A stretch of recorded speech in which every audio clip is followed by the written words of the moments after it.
What positions are on the line? Everything's available. Everything's open. But Is Tybo's Marv team, included in it? Yes. Marv is on the trade Fair enough. block. So He is on the trade what block. else do you expect? He's there. I'm fielding offers for him, as well as some other players that are on the trade block and some that aren't. Yeah. But I mean, Tybo's team is just not good right now, so I don't know if I want his players. I'm still reviewing. I'm still reviewing. It's a long process. Thing is, I mean, I don't know. honestly, if I wasn't playing Ty Bob week one, I beat half of the league in points.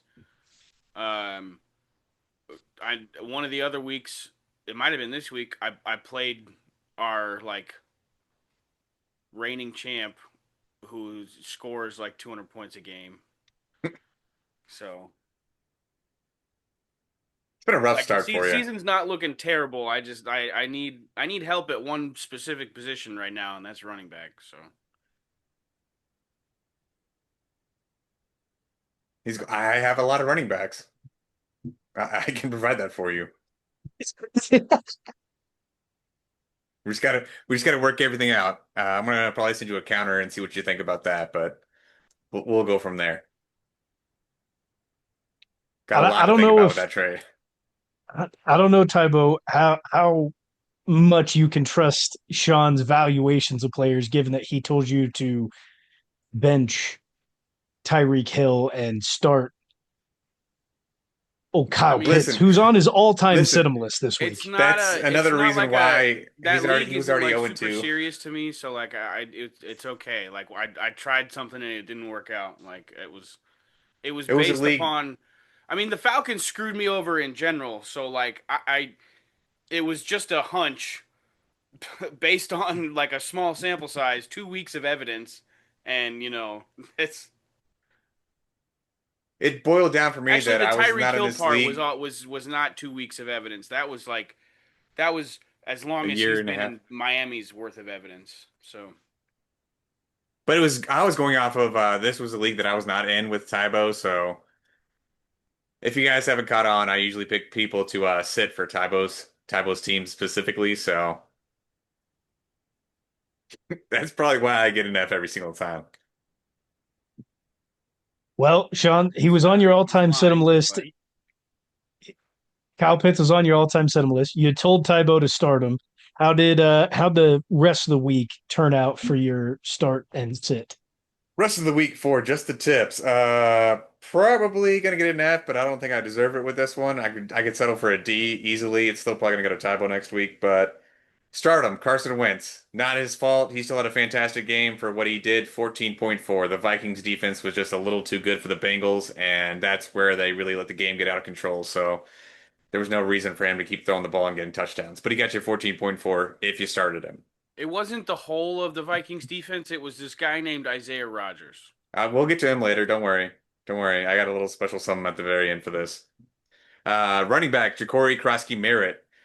Did not know if he was going to do any good, but he got 10.1 fantasy points for you. He did get a touchdown, which he should not have because Terry was definitely in. He was not down. His knee was clearly off the ground, but he got you 10.1. And I believe every other Commander's running back got you at least a touchdown in this game. I believe Chris Rodriguez got one at the very end, and McNichols got a long one. So couldn't go wrong with our Commander's running back this week. They're probably all still on the atom for you this week anyway. So here's where I messed up. Wide receiver Troy Franklin for the Broncos. 2.8 points. Caught a touchdown, but had a penalty right before it. So thanks a lot, Troy. Really, really solid showing there. But tight end here, really good. Chig Okonkwo versus the Colts got you 11.6. Tight end, pretty solid for you there. Sit him here. This is not what you wanted from your main quarterback if you were going off his previous 2 weeks, but Daniel Jones against the Titans had 15.7 points. Solid, beat out Carson Wentz, but with the previous 2 weeks having 28 points and 28 points, you're expecting 28 points again. So if you get 15, not what you want. Travion Henderson against the Steelers, 7.7. The whole entire Patriots backfield had trouble against the Steelers defense the whole entire day. believe there was 3 or 4 fumbles throughout the whole entire day for him, so not good. Calvin Ridley against the Colts. This has been going on all year, mostly ever since I drafted Calvin Ridley, but he got you 3.7 points. One catch of 20 some yards. Not doing anything for you there. Finally, David Njoku versus the Packers. He got you 9 points. You want him in double digits, but he got almost double digits, so you'll take that. Special shout out to Jordan Mason, who I told you to start whenever Ty Bob was giving his recap. Gets 24.6 points. And special shout out to Tybo for the drop of the Vikings defense last week. I was able to pick him up. Standard Fantasy League, they got you 32 points. Our Dynasty, they got me 42. Help me with the win. Thank you, Tybo. That was just the tips. Not a good fantasy season for me across the board. I got one league where I'm 2-1, and I think I'm just going to divert all focus to that. That's the only way you can go. But what other, Isaiah Rodgers? 2 other leagues are 0-3. If I tank the Dynasty League, I get a good pick for next year. So, but Isaiah Rodgers, interception return of what, 86 yards, and then a forced fumble return for 60 something yards. Same game, first half, like one of the best first halves defensively you can think of. He's the first player in Vikings history to have 2 returns in a game. That's impressive. So he got his 2 interception returns, and later on he either forced or recovered a fumble. Like it was one interception return and then one fumble recovery return. He did force another fumble in the first half as well, though. Yeah, I mean he was all like it was all across the board getting points for that Vikings fantasy defense. It could have been. Imagine if you had him in like a league that IDP. You can have draft or you can have defensive players. Been in those types of leagues before. Don't do it. Whatever you do, don't do it. It's horrible. I think it's fun. It's deceiving. Why? I would probably give you, Sean, with that information, just based off your start and sit. I'd probably go C. It's not like you're pretty mid. So like I mean, there's like 1 or 2 good calls there. Your best call is like one that's not supposed to count with Jordan Mason, and then I did call that though. I wouldn't count that. I know. I did call it. That's just a little extra information. There's some like a lot of your I would like your quote unquote correct guesses. Like they got like a decent amount of points, but like nothing great or whatever. But so it was also it felt like a down week for points for a lot of people who a lot of these skill players were not getting 10 plus points as well. Like the way that I'm looking at it, Tybo, is strictly just looking at his start and sit. For the most part, all of his sits, nobody did well.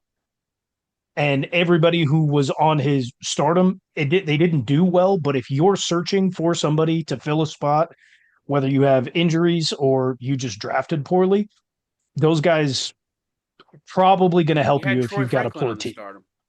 Minus Troy Franklin. Yeah. But there's a reason why he's rostered on like 24% of teams. If you're in a deep 14-team league, he's worth a snag. Just not against the Chargers. I'm going C minus. But so like he gets to go next week. Depends on what your grade is. What is your grade? I mean, what do you want from me? We got to average these grades out. So if you give me anything lower than a C minus, then I don't go next week. But if you give me a C minus, I go next week. Well, that's not fair for you. Because I could just say you have an F, and I could go next week. You always do. I figured you were going to do that anyway, so. Do you want to go next week? You got to give a grade. I have a tip for next week. Would you rather not? I want to see what you got next week. All right, then you got an F. But I do have one tip for you. Just one tip. Whoever is playing the Browns, sit their running back. No matter what. Is that it, huh? That's the only tip. I don't know who's playing the Browns, but sit them. I mean, Josh Jacobs had over 10 points. Does that change Barely. your mind at all? Barely. Josh Jacobs had 12. That really Right. didn't affect my other dynasty team because that team is also really stacked, but didn't have a great week. I would Like sit behind that that's gonna be in recommendation. the top 32 of running back scores for this past weekend. Like if you have a running back that you want to start, you're gonna be happy with 12 points. Like Well, essentially, is it a pass catching running back or not? If it's not a pass catching running back, sit them. Pass catching, debatable. They're not going to get any rushing yards against the Browns.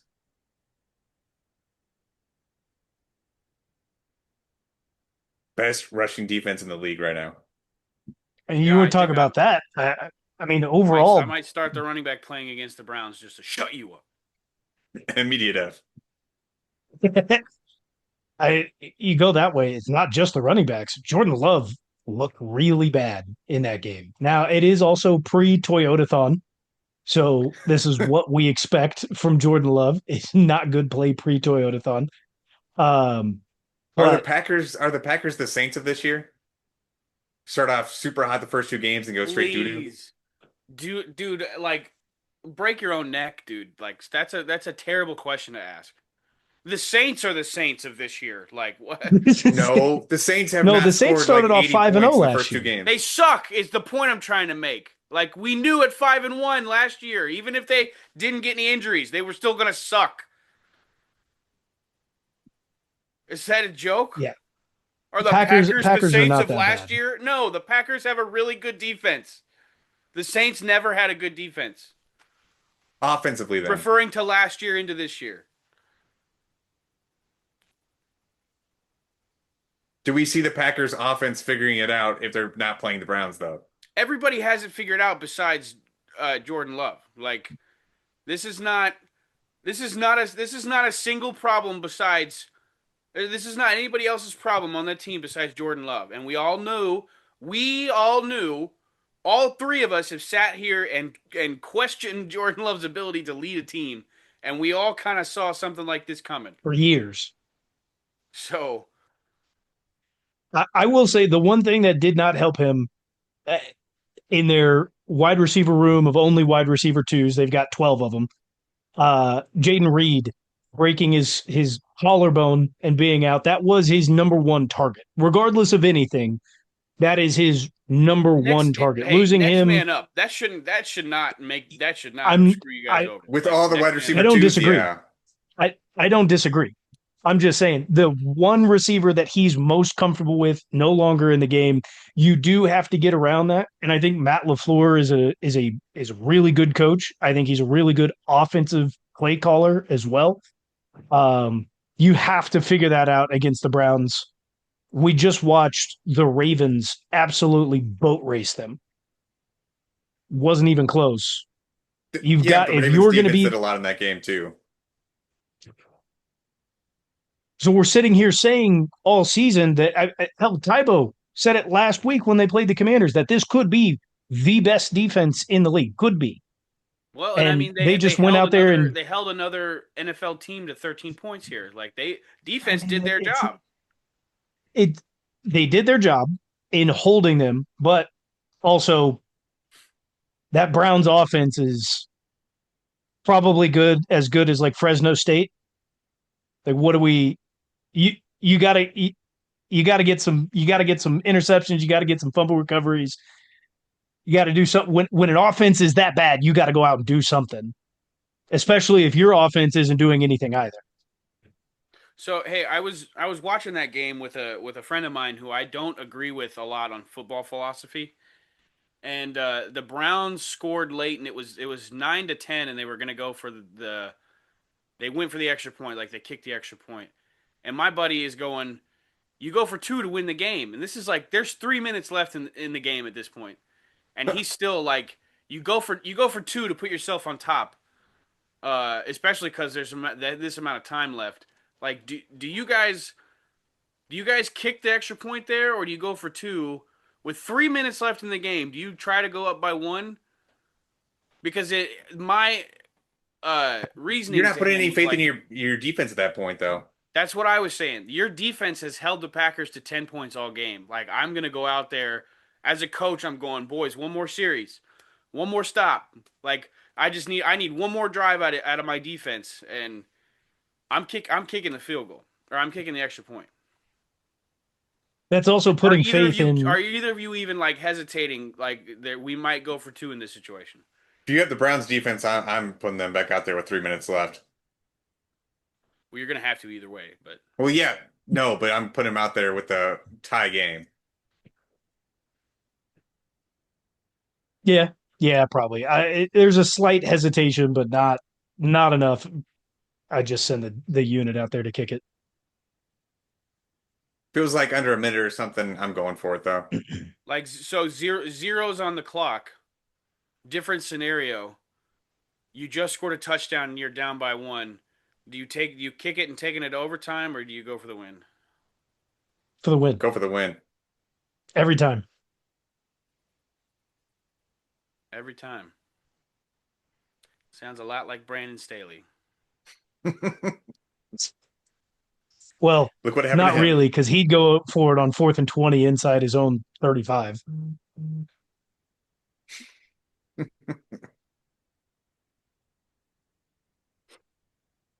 Yeah, this There game was was just awful. not a good game. Don't trust Jordan Love. I've been saying that for a while. And they have some real concerns. Defensively, they'll be fine. Offensively, until Toyota Thon, they have some real concerns in Green Bay. It's not looking There good. is something that's been going on. You mentioned earlier, Sean, that uh, uh, Daniel Jones had a little bit more of a rougher week in comparison to his previous 2 weeks, but it's something the Colts have never done before. They're 3-0. Not even during the Peyton Manning era have they ever gone 3-0. This is something that has never happened for the Indianapolis Colts. And not only that, they punted for the first time this season in this game. I believe it came in the second quarter. It was on I believe, their third or fourth drive. It was the first time that they had punted. That's Before, yeah, also an NFL record. before that point, it was like they were 15 of 18 on scoring on drives. Yes. So drives either ending in a field goal or a touchdown. So that's it's pretty nuts for just I don't. It's not going to last very long. Like this is not going to be. We're not going to be having the same conversation about this Colts team at week 15, 16, 17. I mean, You don't you don't this think game was over in the first half though. They just used Jonathan Taylor all second half. That's all he had to do. Jonathan Taylor looks back this year. he is? He's the leading I mean, he rusher at the never really moment. left. He didn't. Outside of the 1 year he had an injury. He wasn't very consistent last year. I think that has more to do with Anthony Richardson than anything, but even then, Does this just go to prove that Daniel Jones was fixed by Kevin O'Connell? Is he I don't the think true he was. quarterback whisperer now? I'll be honest. I don't know if he was ever the problem. I don't think he was ever broken. I think he just played for a horrible franchise. Look at what they're doing to Russell Wilson. Not that he's any good, but like he's much worse than he has been. I will tell you, I watched enough of Danny Jones in New York that like he was very inconsistent. Like he was kind of how I see Jordan Love with like slightly better ball placement. Because when he was on, Oh like yeah. everybody was on. Like he couldn't miss targets. Like he was putting balls where only his receivers could get to him. But then he has the little spell of I can't hit the broadside of a barn. So like it's one of those. I'm still kind of assuming that this comes back down to earth. Like Danny Jones has been streaky his whole career, and we're just on a good streak, right? Like that roster, that roster, especially on offense, is way better than what he had in New York. He He's got has weapons everywhere. yeah, he's got the pick of the litter with who he wants to get the ball to. He's got a really good rookie tight end that I didn't have a whole lot of faith in, and the wide receiver room is super deep. Josh Downs, Alec Pierce, and Adonai Mitchell are like hardly getting any work, and they could at any point. You know, like so that's a great offensive roster that he clearly had nothing close to in New York. So I still think it's going to be streaky, and we're just on a good streak right now. Like fully expect Daniel Jones to come back down to earth a little bit. He might not sink to the depths that he was at in New York, but this is not, like I said, we're not going to be having the same conversation about Danny Jones week 15, 16, 17. Also, Tybo, can we find Sean here? Last year, he had 1,400 yards and he missed 3 games. Yeah, what's he back Three from? games. What were the games he missed? What's he back from? Was it not the playoffs games Uh, that he When was he missed? gone? When was he gone? Playoffs when he needed him the most. they didn't even make the playoffs last year. No, he's talking about fantasy Fantasy. football playoffs. Oh, fantasy, sure, whatever. He finished off if you want to say he didn't show up in the playoffs, his last 4 games of the season, which would have been in the playoffs, 107 rushing yards, 218 rushing yards, 125 rushing yards, Where'd 177 he rushing Where'd he go, yards. Sean? All Where'd right, he all go? right, all Where'd he right. I had a go? Ty Bob He moment had there. I had a six Ty Bob moment. touchdowns. That's on me. He had 6 touchdowns in those 4 games. On me. He averaged 4.7 yards a carry. I thought I'd try it out. Doesn't feel great. I don't know how you live with that, Ty Bob.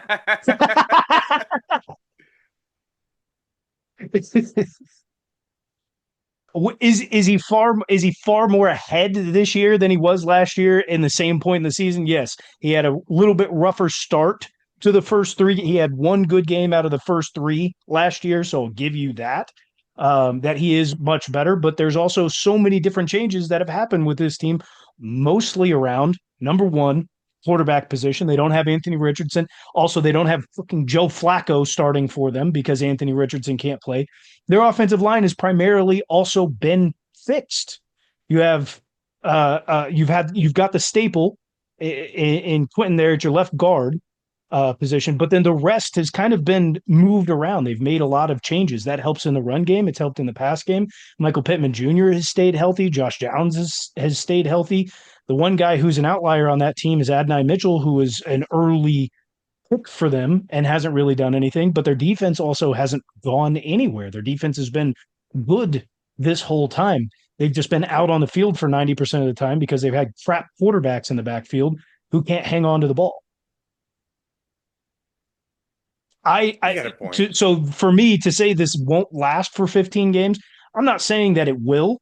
I don't think that it will necessarily be this good because right now it is crazy. I don't think they can uphold this tempo, but I don't think it's necessarily going to result in lost games or 50 going 500. I think they. You said earlier in a couple shows ago, Tybo, that you don't think the Colts are a playoff team. I think by far and away this Colts team is by far and away a playoff team, and they will win this division barring anything crazy happening. Well, yeah, because if the Texans can't get anything going on their offensive side of the ball, that's really the only other team that would have a shot challenging them at this point. Um, I mean, Danny Jones is going to come back down to earth at some point this season. Whether or not that means they end up with a record good enough to make the playoffs, if they do make the playoffs, they're going to be one of the teams bounced in the wild card. Like, come on. But yeah, the Texans the Texans look pretty abysmal, and they're gonna waste a really good defense if they don't get things turned around. And like I said, that's the only other team that's gonna threaten them later on. You mentioned, can the Texans pick it up? They've got a really good. You want to talk about wasting a defense? The Texans' defense is incredible, Well, they set them up to score incredible. like twice at the end of that game. Couldn't do it. And the question we've been asking since last year, and I don't know if it's a fair question. Like reliving, looking at what happened in that game, is CJ Stroud the issue there? I don't think Yes. that's fair. The offensive line last year was abysmal. They had partial running game. It's also why Joe Mixon is out for so far on either the pup list or IR. He's out for at least till week 5. That offensive line is also not doing any service to CJ Stroud. He has no time to throw. I think he's bottom 5 for shortest window to throw from the initial snap, and they have no run game. Even with Nick Chubb coming, Nick Chubb has looked good on certain occasions. He's obviously still trying to get back from being out for a season plus the knee issue. But you get a back like him or even Damian Pierce, like they've got some guys who have been serviceable in the past. There's no way that this is a CJ Stroud issue any longer. That offensive line is abysmal. It is. You're right. It is It's abysmal. But bad. damn, like CJ Stroud is also it's not not good. good. Both things can be true. Both things can be true here. So what Yeah, do I we mean, what do we chalk his there was rookie more year than up a to? Like couple nobody times. having film? There was more than a what? couple times where I was watching Red Zone, but there was more than a couple times where Texans would come on, and I like you'd see a couple of plays worth of their offense, and I would audibly say, "What the hell are you doing?" Like I I understand having a bad offensive line. I can see when quarterbacks are in real distress, but there are moments where you can't help yourself from going like, "What are you doing? What is like what?" It just I should you should not be having those moments and feeling good about your franchise QB like as a team. Okay, like we should not be looking at our franchise guy and multiple times a game be like, what was going through your mind when you did that? What the hell was that?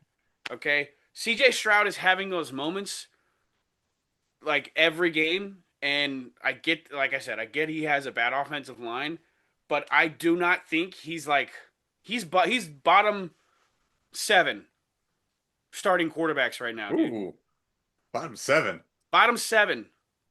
That's Like saying something. there are 25 other That's teams. There are 25 other teams in the NFL that are completely fine having their quarterback if they were given a choice between their quarterback and CJ Stroud. Even with some teams' backups. Even with. that's crazy. That's crazy talk.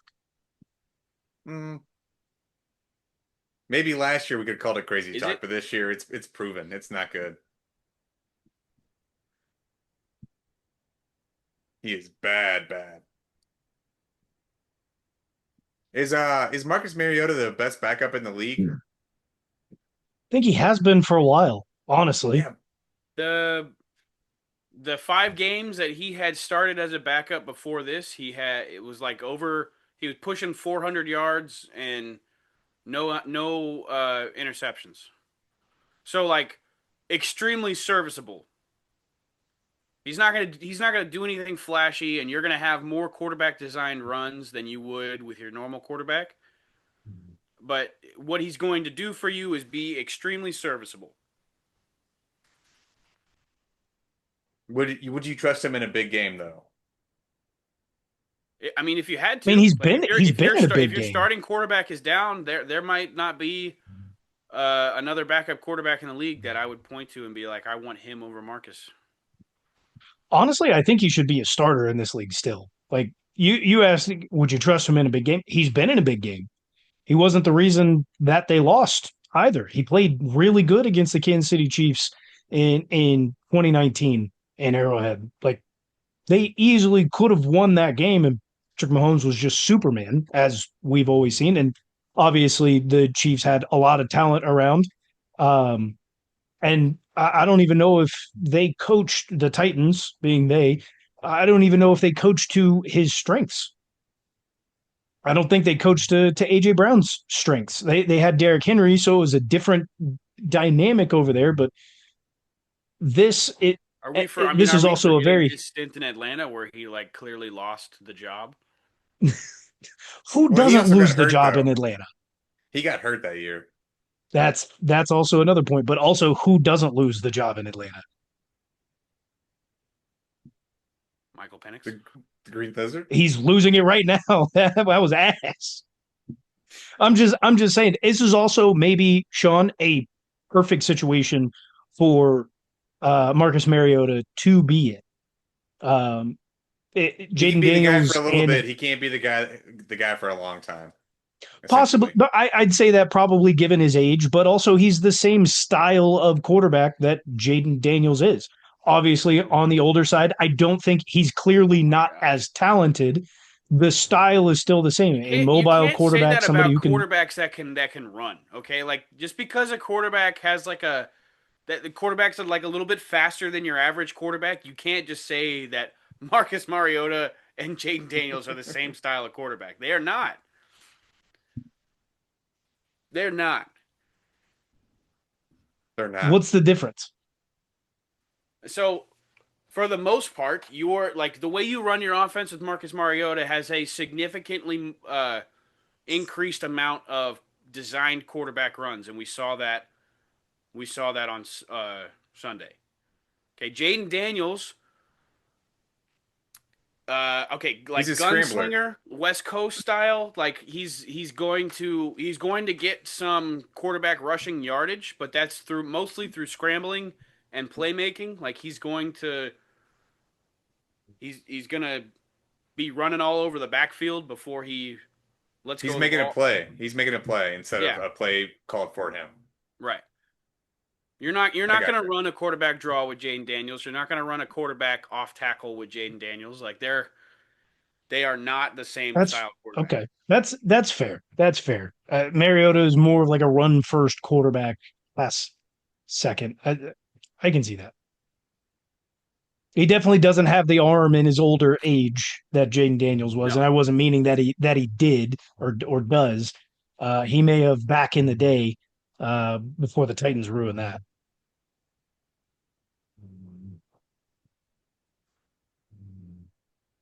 He does enough to win you a football game. That's That's all you need but with a backup. but no, your question that is typed in the chat here. Not a shot do I think Jaden Daniels is what's holding the commies back. Hey, listen, man, Jaden Daniel. The only reason I'm like, hey, is Jaden Daniels holding him back? Like Jaden Daniels can't beat playoff teams either. He wins against the bad teams. Hey, look exactly what Marcus Mariota did. He went out there and he won against a bad team. They can't win against the good teams, even with Jaden Daniels. We're hardly into year But they two. Give have. him, give him some time. They they He's only had have. one That's the season of a thing. sample size to do that. They've still beat playoff teams. They made the NFC Championship last year. Decimated playoff teams. It's the same. It's the same excuse that every other commie fan uses in our comments. They beat the bad teams, and they beat teams that are down bad at the same time.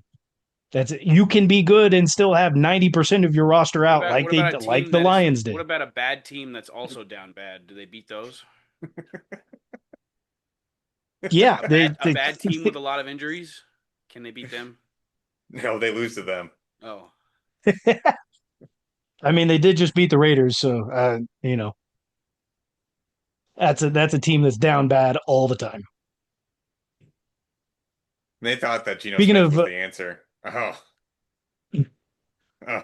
speaking of teams that are down bad, we saw a Joe Milton signing this weekend for the Cowboys. How soon before he's the starter over Dak? Well, when you come in and you do exactly the same thing that Dak was doing, probably not anytime soon.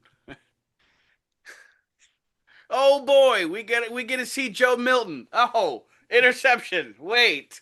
I just saw this. I just watched this happen.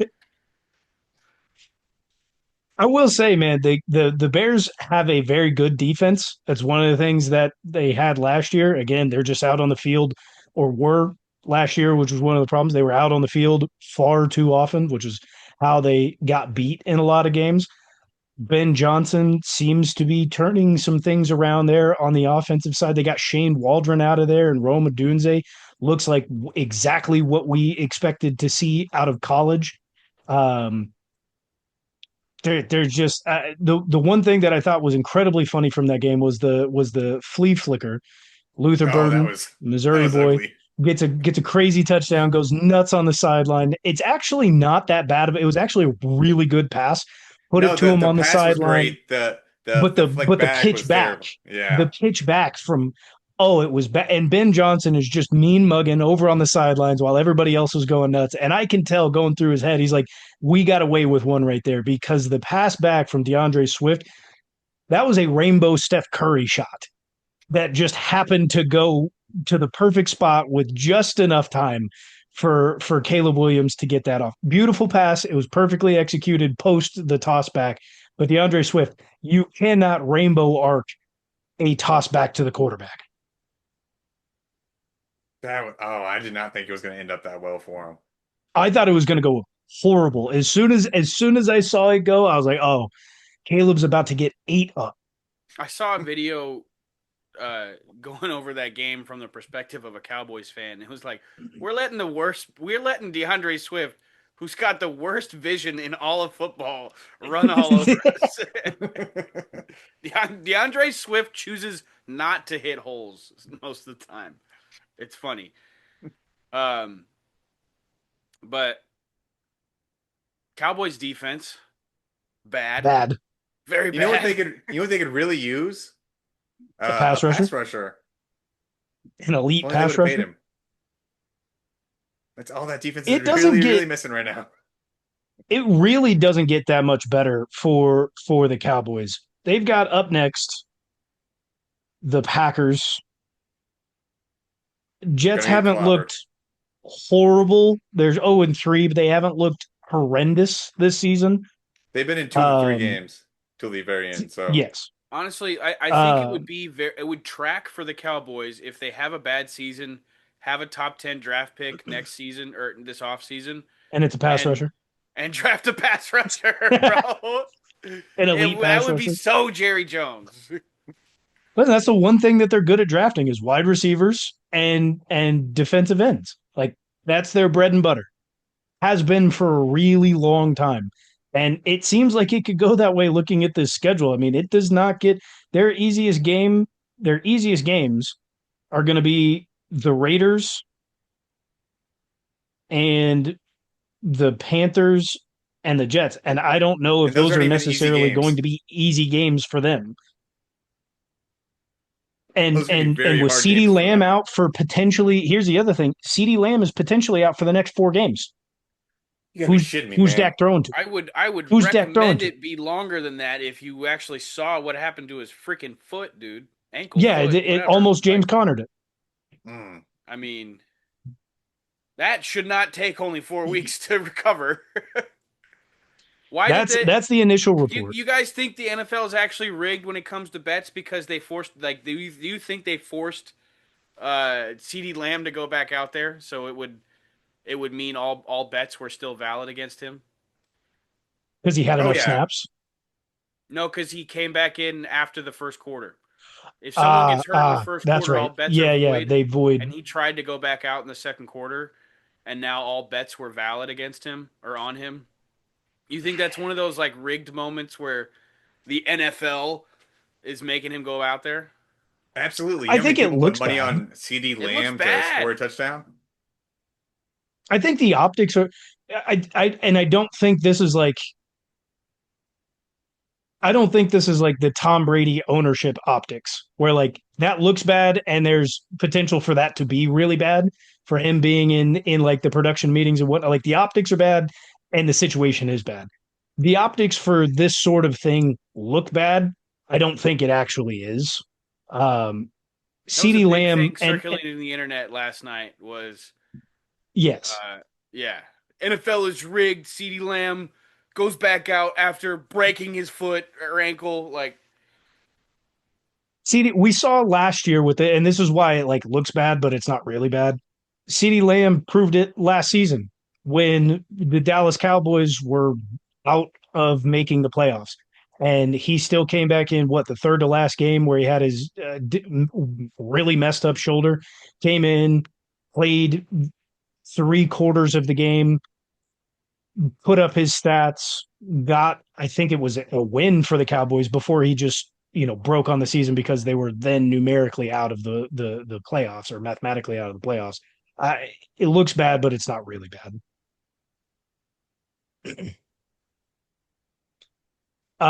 You know what is bad though?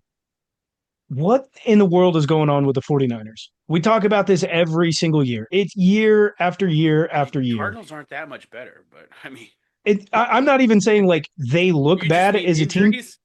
What is going on in their organization? What like every single year they They're the have Ravens from a couple umpteen years ago. injuries. Dude, it's worse. And it's been like this. It's consistently been this way since pre Jimmy G.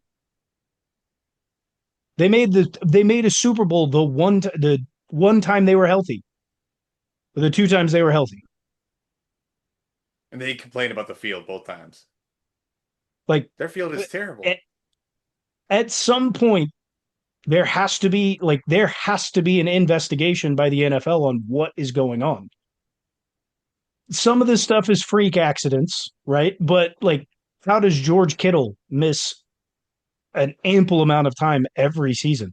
Started the season out on injury reserve. You've now got Brock Purdy is out in multiple games. You've got now Nick Bosa has torn his ACL and is out, but he's also been out multiple times over the last couple of years. I mean, you have Ayuk who's still out. Debo was out for a long time last year. There has to be some sort of investigation in what the 49ers are doing just because of the crazy amount of energy injuries they have, right? I mean, first of all, you got to look at the trainers and the team doctors and everything. It happens year after year after year. Switch it up, do something different. But I think it's just San Francisco in general. They just have no luck with this at all. There's always freak Candlestick accidents for curse, them. Candlestick curse. It's got to be. Something about playing in poverty San Fran just franchise, does not do good. poverty franchise. You love to see it for the Niners. Top five worst fan base. Yeah, Hot they take. are annoying as shit. I wanted to touch on Ashton Genty before we move into game of the weeks real quick, um, because he's really good. I promise you, he's really good. He is. I don't think he's last, but he's very close to the bottom of the league in yards before contact. A stat that tells you how good or bad your offensive line is, right? He, Yeah, 100%. yeah, he's getting touched a lot in the backfield, and Hey he's yo, making people miss. And uh, I fear for his like life as an NFL career if he has to stay in Vegas for a full rookie contract. Because I don't I trust I mean, don't trust the Raiders organization to fix the offensive line. But right now they have one of the worst offensive line units in the NFL. They have an insane talent at running back, and he has 144 total yards and 145 yards before contact. Before contact, it's some weird, obscene stat that Field Yates was talking about on his um, fantasy show. It was either earlier today or last night, but he's like third in the league in PFF's elusivity rating. So he makes people miss at the top third in the league. But yet he has nobody blocking for him, and he's gonna get run into the ground by season 1.5 with Las Vegas if nobody does anything to save him. I Does got he good does news he for you, Tybo. does he pull a Saquon Barkley? Just get How injured a long lot. did it take for Saquon to do that, though?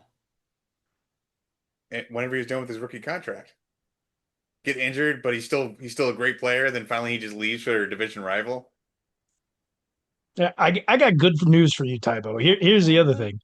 Come on over, When baby. do the Raiders re-sign top talented running backs? When do they let him get through a full rookie contract? He's a first round pick. Guess what? Shows Josh Jacobs didn't even opt in for his final year. I bet you they make that happen again. Because you don't trust him to fix the offensive line either, do you? That depends, right? Because their franchise has been marred post 2000, 2005 or so, 2005, 2008. They like haven't done well, although they typically have had pretty decent offensive lines. During that time Not period, they've now. just had really bad skill positions. They've had really bad running backs up until of recent, and it's flip flopped. They have Pete Carroll in at head coach. He's been in the league for a really long time. Sometimes these things take a little bit of time to get worked out. Um, if there's anybody you would trust to fix an offensive line, it would be Pete Carroll. He Now wouldn't be the my question first is choice. I, I'm not saying he's your first choice, but he's up there in being able to build a team offensively and defensively. Um, and then being able to scheme as well. Um, it's just going to take a little bit of time. Hopefully, Ashton Genty can stay healthy within that time, but Pete Carroll's like it also is based on how long he's going to be there or how long he's going to be here with us, right? Getting up there in age, but Whoa. he can. He's a guy who can Ty get it Bob done. on the show predicting head coaches' deaths. Hot take. It's a football podcast, buddy. Come on. Games of the week. Do we want to start with the game to watch that none of I mean, us sure, should game have because it was game watched? a that it was was a it was a terrible game. Look, my analysis uh in the pregame show, like I was just completely duped by all of the NFL. Um, shocker. there were quite a bit of fantasy points to be had in this game if you had the Vikings defense. Because like Thank even you. Justin Jefferson only had like 12 points. So 48-10, pretty big stinker of a game. Um, I didn't think, I was assuming that the Vikings defense was going to get to the quarterback plenty, but I was not assuming that Jake Browning, to look like a community college quarterback. Dude was garbage, and they didn't put another quarterback in, did they? They didn't give anybody else a Nope. shot. Jake Browning was ass, dude. They desperately need to get Jameis Winston out of New York, man. Everybody that what was crazy to me about like the footage for the Chiefs game was how much they talked about Jackson Dart. And it's Hmm. like, I know Jameis Winston is better than that dumbass kid right now. That dumbass kid wearing a big ass chain on the sideline, like, bro, you are nothing. You are nothing. Why the hell are you wearing a chain like that? I don't know how this pivoted to Giants analysis here, but Bengals get Jameis Winston. Is Chase Brown just like the biggest disappointment for the Bengals this year? It's not his fault, man. It's It's not not his How his can you fault. fault. blame So, him? It's Dude, that not his offensive line fault. is so bad and they have so no passing okay. game. So it goes back to this: how great really is Joe Burrow? Like Tybo said last week. Yeah, bro. Joe Joe Burrow Burrow is Honestly, was the in this best game. quarterback in the history of the game. Would it be 48-10, or straight up. it would actually be a competitive game if Joe Burrow was in there? It would be a lot closer. Here's the one thing that I think you guys are also missing. The Vikings defense is really good. Like Oh, hush. we got we got fooled by What? them last season. Their offense is the issue, and because they don't have a quarterback. We talked about Carson. Like their defense is really good. Shut up, dude. Shut up. It would It was Shut up. a it was a small period of time in this game that their defense was really good. It was 17-3 with like 5 minutes left before halftime. It was like what, the fumble That was return, Jake a fumble, Browning a like touchdown. halfway handing them the ball, okay? That's not showing you how good the Vikings defense is because they didn't play good in week 2. They just didn't. They had a five They minute stretch of good plays that worked in their favor in that game. That was into the second quarter. The fumble return, they got forced another fumble, scored a touchdown off that, then an interception, got a field goal off of that. I'll say 17-3 this as to well. 34-3 right away. They played bad in week 2. They were missing at least 4 starters in week 2 from their defense, including one of their biggest pass rushers from the linebacker position in Andrew Van Ginkel, who was out all of last game, who played all of last season, and their defense was really good. Last season, they were one You of guys the got best, if not excuses the for best defense everybody. last year. I'm just, and I'm not even saying the Vikings are going to be good this year because they're all at their quarterback position is wonky. JJ McCarthy is not very good, and Carson Wentz will never be an answer for any team in the league. Post where whatever happened in Philly, Yeah, I he think did not that's look good. shown. I think that's shown. Their defense We will can we keep can them add him to the list of in quarterbacks that I games. so we watched a lot of slow white quarterbacks try to escape around the corner yesterday. Bro, Matt Stafford doesn't have it anymore. Aaron Rodgers, close, doesn't have it anymore. Bro, Joe who else Flacco did I never list had on it. that? Who else did I list on that? Oh, uh help me out. Other old white quarterbacks in the league. Come on. I Joe said Joe Flacco. Flacco. Flacco doesn't have it anymore. Carson Wentz, we knew it already. Definitely doesn't have it anymore. We were watching quarter. We were this season or this Sunday. We were watching quarterbacks that were good from like 2015 to 2018, just not be able to outrun anybody out there, bro. That like if you saw them like bootleg or scramble or whatever around the corner, like everybody on the defensive line, even the fattest defensive tackles, were outrunning them to the corner. Okay, like they're not.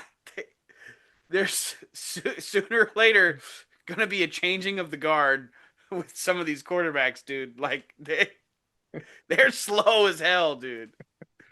There's a reason we have 16 black starting quarterbacks in the league right now, dude.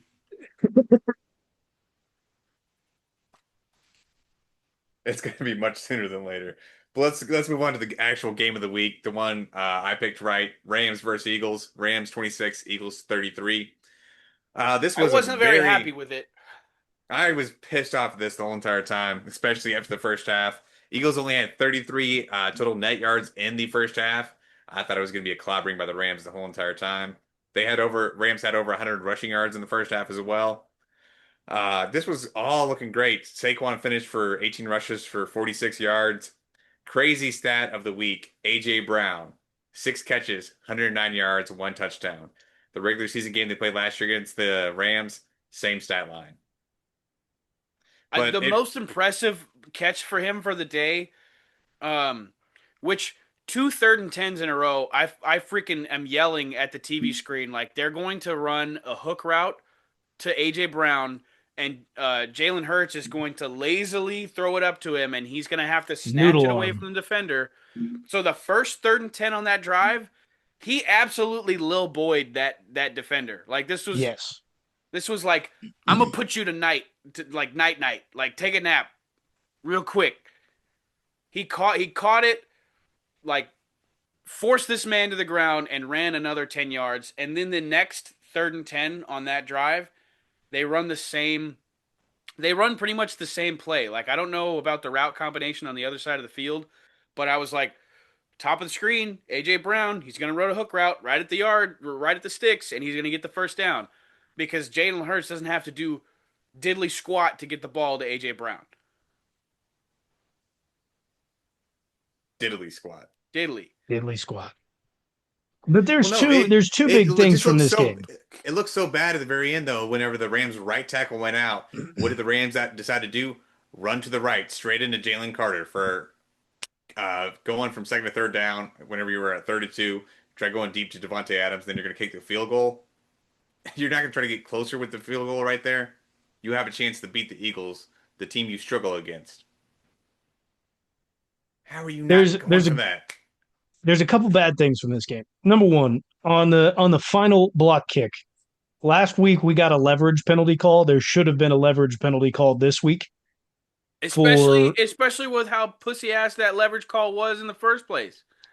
got to be consistent, right? If we're going to call it last week, got to call it this week. I'm okay with not calling it because it was weak, but if we're going to be consistent, like should have been called a leverage used on the long snapper for the either the first or the second block kick.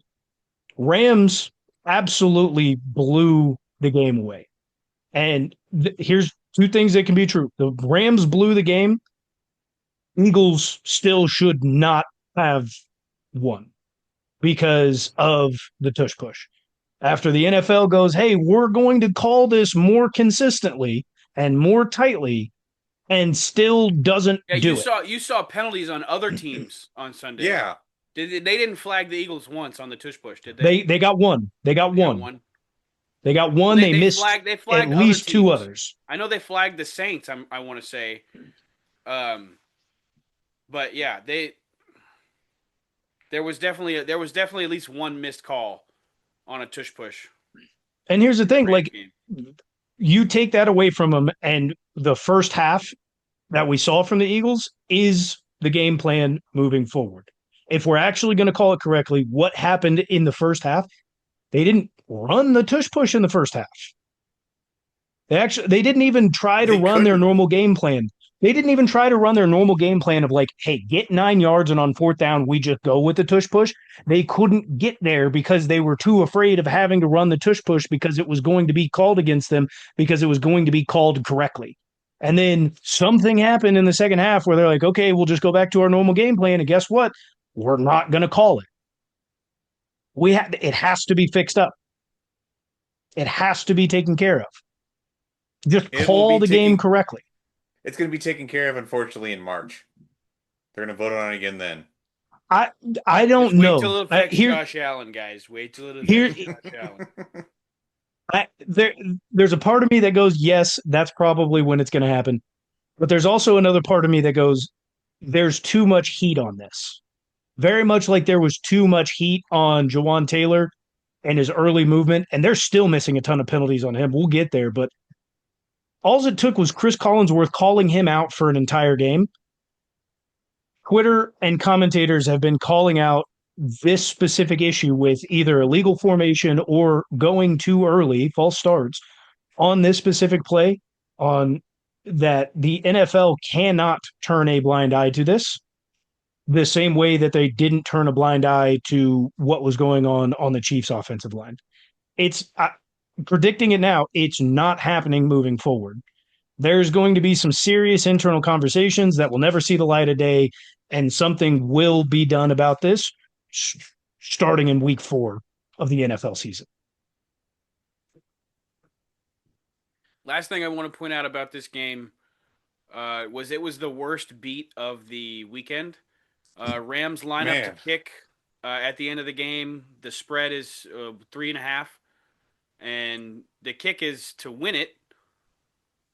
So like if the kick goes through or if they just miss the kick, like they still beat the spread, and then it turns into 6 points the other way. So they are well without that 3.5 spread. So not even that. It's Jalen Carter, it was Jordan Davis and his big bodied self. Nobody got even close. Getting up it's to incredible how fast that hour. Jeez. How can you be that large of a human and that fast? Somebody do the math on how much force that is. Equals MC squared. That's not the formula. Yes, I know. It's mass times acceleration. Yes, I'm aware. It's a dumb joke. Sorry, Mr. Math Professor. It's not a joke. It's just wrong. Be better. All right, English major. We go to the next game of the week. It was a really good game. It was a close game, tightly contested. A division matchup. We had the It Broncos was and a the good Chargers. game. It was a good game in which I thought both defenses played better than their respective offenses. Like, but Yeah, this was mostly a defensive game, I would say. absolutely. And the dagger in the heart, the one that ended it for the Broncos, was their defense. Talanoa Hufunga getting the unsportsmanlike penalty at the end for slamming down whoever it was that he slammed down. Uh, and that got the Chargers into range to end the game. I mean, Bo Nix has not played well under expectations. A lot of Broncos fans were saying that he was better than Patrick Mahomes this offseason. Thankfully, that has cooled off because they're now asking if he should be benched. Absolutely wild Who takes going who could have on. seen that coming with Bo Nix, Shocker. Um, the 27 year Portland old? Sutton having a fantastic year. They can't figure it out and can figure it out at the same time at running back. I mean, you bring in RJ Harvey and then you run with J.K. Dobbins, who's been great post injuries. But offensively, they have so many troubles. Their defense kind of keeps them in the game, but Bo Nix has not been good. You jump to the other side, and the Chargers defense has well outperformed really what anybody's expectations were. I know even as fans of the Chiefs, we did not expect their defense to be this good, and even with missing Khalil Mack. They've been fantastic. It's incredible what their defense has been able to do. Derwin James Offensively, is I looking as am one of the Like, best safeties in the league. go ahead and easily. factor in not having Joey Bosa either. Like Yeah, we that well, before I the mean, season, we were like Joey Bosa leaves, goes to another team, and like who's rushing the passer for him? Like they're gonna rely on Khalil Mack. Like they look like they're not missing him at all. to be fair, Joey Bosa didn't play a whole lot anyways. He was out on every big third down and he was injured more than half the time. Still, But that you yeah, ex talent Joey wise, big Bosa miss. is something unanimous with the Chargers. No, I love. Um, I'm sad to see that Najee Harris got hurt, but this opens the door for Omari and Hampton out there in who LA. had a He fantastic game he's going to be a after problem. having two really bad games. He's going to get a lot more touches going forward. He's going to be a real problem out there. It's a big guy. That really same size as Najee. I think he's a little bit faster. I think he catches the ball quite a bit better. It's something to watch out for. I think what I'm most surprised about on offensively is how good Keenan Allen still looks and how well he still plays. I mean, who would have guessed that at the upper age that he is for a football player.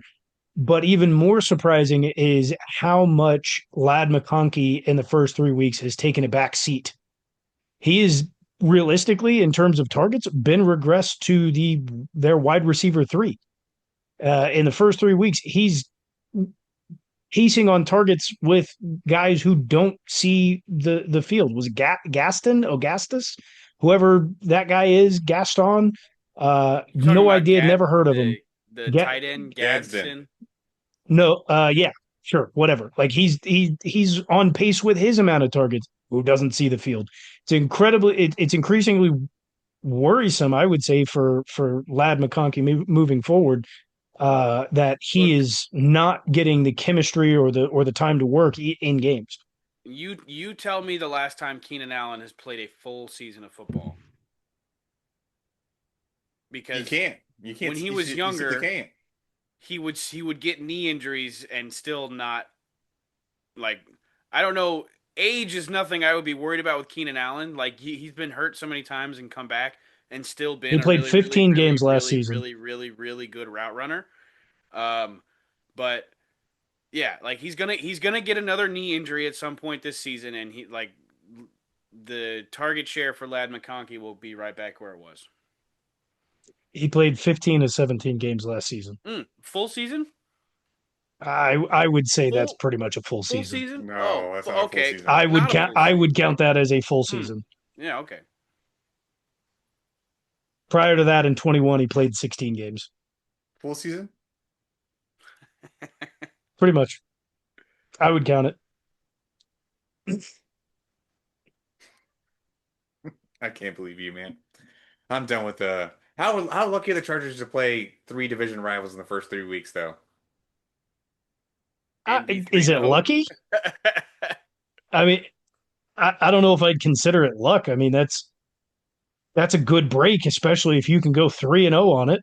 I would love to play three division rivals in the first 3 weeks when we're the most healthy, when your team is supposed to be the healthiest, where you've had the most amount of time to work. Like, I would love to have that, Yeah, how lucky are they? unless you're the Chiefs this Teams year. you're familiar with. Oh, in that regard, yeah, yeah, sure. Let's actually move on from this. I don't want to talk about the Chargers anymore. They're three Well, and then zero. let's That's talk not about the good. Chiefs. Let's talk about a tale of two halves. The Chiefs walk away winners 22-9. Uh, First half was absolutely horrific. That's an understatement. I don't like it worse than our first two games, honestly. From an offensive standpoint, worse than the first two games. Even last week, offensive output for 4 quarters was really bad. First half was even worse against this Giants team that's not very good. Second half, something happens. The defense keeps us in it. Go into halftime, and the second half is called offensively completely different. Like the scheme isn't even remotely, it's not even remotely close to what we've seen the first half of that game or the two games prior. Did Andy just go in and revoke Matt Nagy's like play calling duties? Did Andy get in Matt Nagy's ear and tell him, hey, figure it out or you're gone? Like why was there such a why do you think there was such a big difference in play calling and scripting? I do think trying to talk about who calls what plays in our organization is a lot of like wasted breath. But clearly, Andy Reid was fired up on the sidelines, um, like shouldering into Travis Kelsey, and like you heard Pat kind of dismiss the question after the game, like what was said at halftime, like what caused the turnaround. But um, I think we could not learn a lot. That's not the phrase I was going for, but we could really do like as fans, we should really do ourselves like the service of believing in Andy Reid as a motivator of men because I don't think anybody else in that locker room, player or coach, was more responsible for like the difference in those two halves than Andy Reid. There's not a single person, player or coach, that was more instrumental in the why the team would look differently than it very well could have been him taking over the play, but just like the attitude, the the drive, like you could see it that this coach was going to will his team to a victory in this one. And like if you think that doesn't look good on a sideline, like if like the camera's on Andy Reid and he's shouldering into a player and getting jaw jacking with his like star players, and you think that's a bad look, like I think it's a great look. I think this team knows it has problems, and I think they have the desire, and especially Andy Reid has the drive to fix those issues. So um, The reason we I have brought up the we have a Hall of Fame head coach, and absolutely. this is this is just evidence of him knowing how to be a leader of men. Yeah, the reason why I brought up like did Andy was there a play caller change is like you said, Pat kind of dismissed it. Andy did not in the post game presser. And not that he came out specifically and said I called the players or whatever, or that there was a change there, but there were questions asked about specific plays and scheming specific guys. And if Matt Nagy had a say in kind of some of the things that were going on, and Andy said that Matt Nagy did have some input, but it was him and Pat who were collaborating on the second half script together. Or you could tell Pat was just furious with the play calls in the first half. You could just see it, the There body was language for the team was so bad in the first half. there's something to say about that because Pat looked increasingly annoyed. There were a lot of people, they didn't show it on camera, but there were a lot of Chiefs fans who were at the game saying in the first half, he would receive a play call and then he would walk over to the sideline trying to figure it out and then would show disgust and then go back and they'd run the play or whatever. But there was a lot of communication issue that was in the first half there and it changed drastically. Um, Even in the way of schematically blocking or getting Pat under center, something we've been calling for a couple of years now, happened quite a bit more in this game, even more so than the last game when we saw it happen a couple of times. We got the running game going and fired up. I think they finally forced that thing there Like in the second we half. 10 whatever runs apiece. the decision making when it came to running the ball in the second half, we need to stick to whatever the hell that was. We have to have an effective running game for this offense to work. And like we've already established that this running game is not going to be anything flashy, but Kareem Hunt gets you a touchdown and Isaiah Pacheco is sitting really close to 5 yards per carry. So like whatever changes were made and the style that we were running in that second half, that 100% has to carry over to every other game this season. We cannot the first um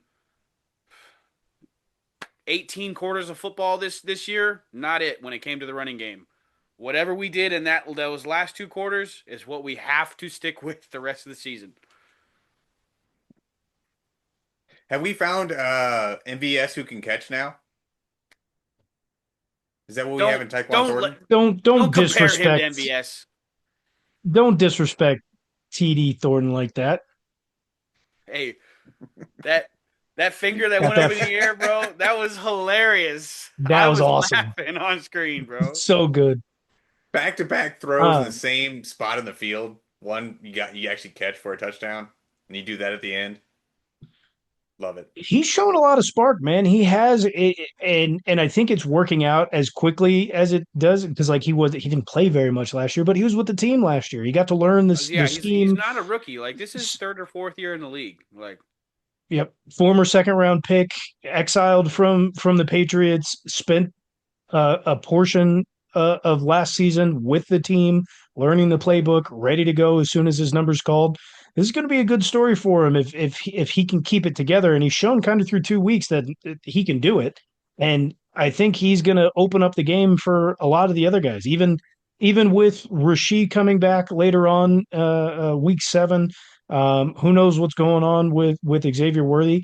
I think there's real potential for Tyquan Thornton to be wide receiver 2 even with a full healthy room. well, he's I wide think he receiver can one definitely right do it. now. Sure. I think the play Pat missed him on, if if they had a little bit more chemistry, they would have made that play happen. But since this is third game together, they did not have the chemistry down, so they were just not on the So, same page with that one. I am going to take the time to say that not just Patrick Mahomes, but quarterbacks all over the league this year, we're seeing a hefty number of underthrown balls. I'm seeing a lot of catches where players are having to slow down and come back to the ball rather than being hit in stride. This is just 3 games this season, but I have seen a lot of that across the NFL this year.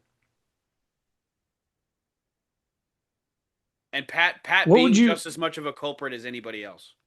Yeah, he's thrown a lot of underthrown balls. What would you say the issue on that might be? Is it due to maybe not having that game chemistry? Obviously, there's chemistry there in practice and whatnot. Is it maybe the game time chemistry that gets it messed up? Is there too much worry about potentially Well, the too high one of the safeties or the pass one of the rush? only bits of like game analysis from Tom Brady that like I kind of have clung to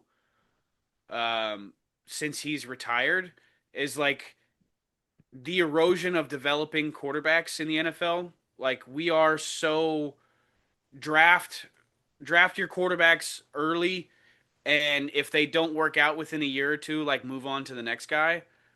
We do the same thing with head coaches too, just like not the same way with the draft, but like Jaden Daniels is a huge example of this type of or like what that means to me is because like his rookie season, the numbers are there. I'm not gonna go like cite my sources and try to figure out where the hell I saw that at, but multiple times throughout last season, um, I like kept up on this stat. Like he threw to the right side of the field an overwhelming majority of the time. Like he did not throw to the middle or throw to the left very often at all. Like there are quarterbacks that find their niche at what they're really good at and then like schemes and everything be built around that to like you can produce a winning brand of football. But like I think quarterbacks overall, the skill is gone down a little bit. I'm saying that while we have like alien of a quarterback in Patrick Mahomes and he can do a lot of great things, but like uh, ball placement and just different things that the quarterbacks would do to defenses, you're not seeing it as much anymore. The way Peyton, Tom, Aaron Rodgers in his young age, like the way quarterbacks, Drew Brees, the way quarterbacks of that era were manipulating defenses and mid before play and mid play, like taking advantage of something that they see on the other side of the field. Like quarterbacks are not doing that at the same level in today's game. And just like across the board, we're seeing, I think, kind of a devolution of quarterback skill. I could agree with that. Yeah. Yeah, I I definitely see that. I would say in Patrick's specific situation, because I agree with that for a lot of the younger quarterbacks who aren't quite used to the game yet. But in Patrick's situation, we've seen him be able to throw the deep ball, and a lot of the issues we're seeing this year is still offensive line issues, and that's a concern given how much we're paying these guys. And I think one of the main reasons why he wasn't able to lead the deep ball as much on Sunday Night Football was those offensive line issues. He was still getting chased down around the edge. I think there were schematic changes in blocking, anyways. Doubling the nose, not allowing or not having Pat drop back as far, maybe step up in the pocket more, hit running lanes. Um, but Juwan Taylor was still getting beat so often, and he was jumping offside. I don't know how they didn't call more penalties. I watched it every play. I don't know how it wasn't called. He should have gotten called for at least double digits, at least 10 When of those things. you're paying $20 million to Jalen Moore, when are you going to put him in? It's going to come down to a spot where Javon Taylor's going to do this in a big game again, and we're going to be screwed over. It was every possession where we had any momentum, he has a penalty, screws it all up. Have to call it. Both refs have to call it, and then at the same time, Andy and Matt Nagy have to sit there and go, "Okay, enough is enough." Or here's the other side of this coin: is Jalen Moore bad? Did we screw up It's on like two everything we're tackles? seeing in practice is like, oh man, this guy's not ready. Because here's the thing: is you could say it's money. What if it's not about the money, right? Because we're going to cut Juwan Taylor at the end of the year. It's going to happen. Dead cap is nothing at the end of this season. How bad does Jalen Moore have to be to not get put in over Juwan Taylor? Like that is something that's I going through think my mind that is bringing concern because that's another $20 million on the table for a tackle who can't get ahead of Juwan Taylor. I think the biggest thing with him though is if you bench Jawan Taylor, can he end up playing left tackle whenever you have Jalen Moore as the swing tackle right now? You want to make sure you have a solid left tackle if anything does happen to Josh Simmons. I think That's that's going to be a all big the more factor in it. reason. I think that's all the more reason to get Jalen more game time ASAP. Get him comfortable in running the plays. Because if something happens, boom, he's ready to go. He's had enough reps within the team. You can now move him over to the left and bring Jawan Taylor back in. And maybe that also lights a little fire under Jawan Taylor's butt to get things going. Uh, I'm a big proponent of that. I mean, if it's money, that's one thing. If he's really bad, that's something all more scary. If I'm the coaching staff, whatever, what have you, it's time because it's going to cost you games again. And that It's doesn't not make me good. feel whether it's him playing or not playing. I'm still not totally confident in this Chiefs team. I'd like to see if I can see some more second halves, even in tough games. We've got the Ravens coming up next week, and they're on a short week. That's going to be a very tough game because they're very good offensively and defensively. We'll cover that later on this week, but I'm still not fully confident. Like second half was very good. Defense did their job. I'm not worried about them at all offensively. I'm still not confident in everything that I'm seeing. These are good first steps, but it's going to take I a lot mean, more. I think our tune would be a lot different if we saw two halves of that second half football. Um, Absolutely. and I think that alone, just like the clear change that we saw, that alone just means it's already moving in that right direction. I think this team, especially with the Ravens on a short week, like this team is fully capable of handling business next week. The opportunity is there. We've seen that they can do it. It's going to be up to the players and the staff to be consistent, which is something that's been a problem over the last couple of years. I have Pick them, faith as long as that offense does whatever they did in the second half again. pick them. I would agree. Well, so far, we all did pick that game, right? Shocker. We've got one more game going. It's Monday Night Football. It should have kicked off already. It has Getting ready At to least look out for that nice. YouTube short tomorrow. Look out for that. You 5 hopefully, p.m. yeah, sharp. maybe tonight if we're lucky. Probably tomorrow, 7 p.m.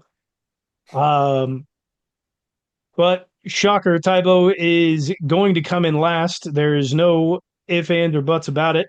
With a solid record with one game to go, he is on the opposite side of Sean. So am I. Sean has a chance to tie it up or go two back tonight. Tybo has a chance to go down two games on Tybo, or go back four. He's down by three at the moment. What are you saying? Uh, He's not. He's I not. have you no you idea. have 6 wins.